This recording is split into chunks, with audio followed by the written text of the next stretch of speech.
What are the voices you listen to that shape your decisions?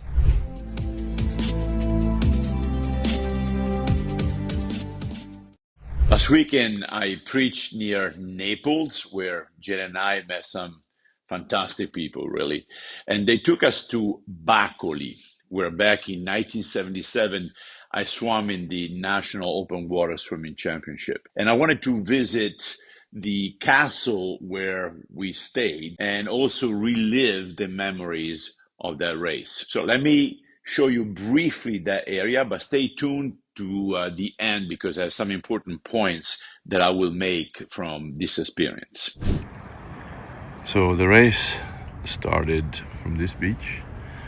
We went all the way down here to that point down there, and then around. You can't really see it, but over on that hill, at the bottom of this hill was the end of it. 11.5 kilometers. That was a national championship in 1977. There are 57 rooms loaded with statues. Unbelievable how much they found. And most of this is coming from land, but then some are coming from the sea. Like this piece right here, this piece right here, you can tell some microorganism got into it. So it's dark with holes. This is another statue, same situation. Right there, right there. And then this is a rendering of the temple to Serapide. They call it Macellum. It's basically a marketplace. In Bacoli, there is some remnants of those columns. So part of the underwater town is right here. You can already tell, but there are some remains down there, and around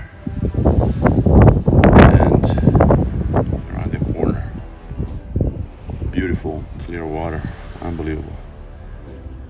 The race was 11.5 kilometers, and there were 3 checkpoints to the finish line. In front of the beach, though, there was this yacht that was anchored, and I asked the race judge if I should go to the front of it, to the bow, or to go to the back, making the route much shorter. And he told me, no, you have to go to the front of the bow because it is safer. So after we swam right off the beach, there were boats waiting for us about 400 meters off the beach that were assigned to each swimmer.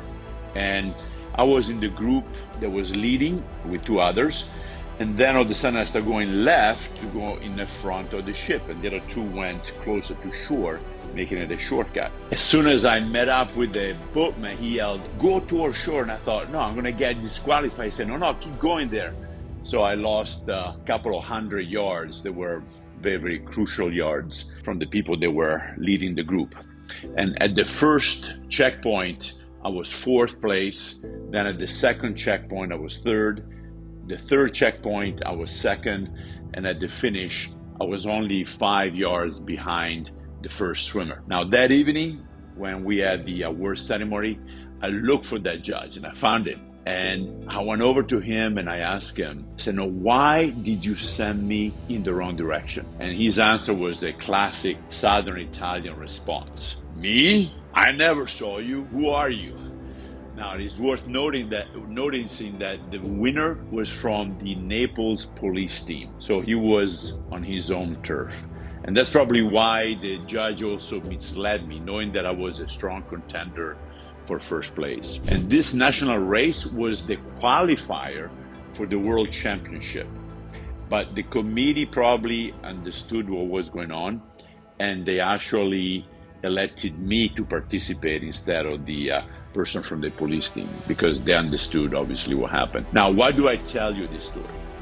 Because sometimes we do rely on those who seem to be qualified, reliable figure, or those who pose as friends, and we form our opinions, our decision based on what they say, without realizing that perhaps these individuals, they don't have our best interest at heart. 1 John 4:1 says, "Dear friends, do not believe every spirit, but test the spirits to see whether they are from God, because many false prophets have gone out into the world.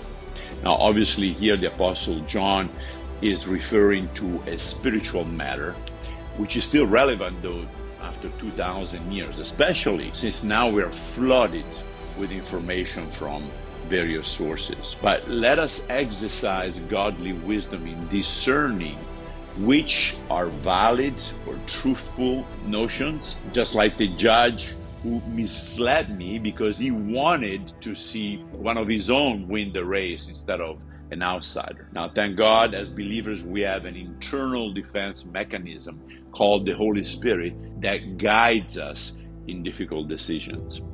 And that's the question.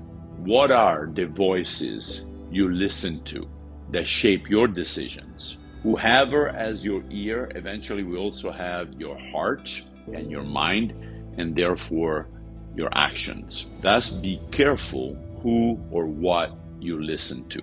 And also, do you know how to discern the Holy Spirit's voice from the noise that is around you? Let me know your thoughts in the comments below. I wish you a great weekend. Love you, and catch you next week, Lord willing. Ciao.